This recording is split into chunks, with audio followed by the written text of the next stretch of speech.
Imnaqxa paġna oħra fl-istorja tal-ħidma kontra droga f'pajjiżna.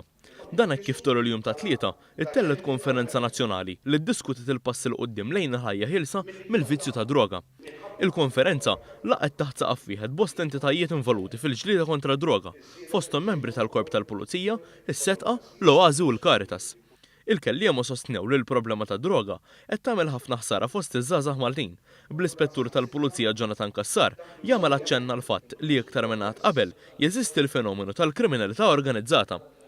Fost il-kelliema spikka d-diskors ta' Sur Godwin Sammut, xjenzat fl-Università ta' Malta, li tkellem dwar id-droga fis-suq ta' pajjiżna tul dawn l-aħħar 18-il sena. Semmejt fil-konferenza 18-il sena ilu konna naraw biss id-drogi tradizzjonali, ġifieri l-eroina, l-kokaina, konna naraw l-ecstasy bħala pillola u kif ukoll il-weraq tal-kannabis, issa llum qed naraw id-drogi ġodda il-synthetics li qed jagħmlu qisu substitution għal drogi tradizzjonali.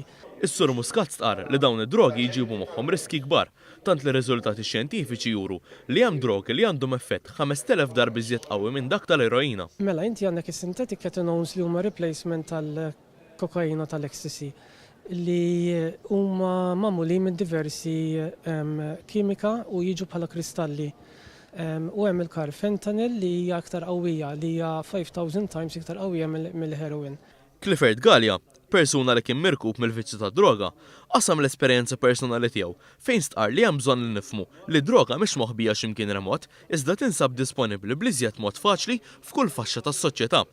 Stqar li minkejja li kellu diversi suċċessi f'ħajtu, id-droga waslitu biex jitlef dak kollu li kien bena tul is-snin u waslitu biex jagħmel affarijiet li qatt ma mmaġna li ser jgħaddi minnhom.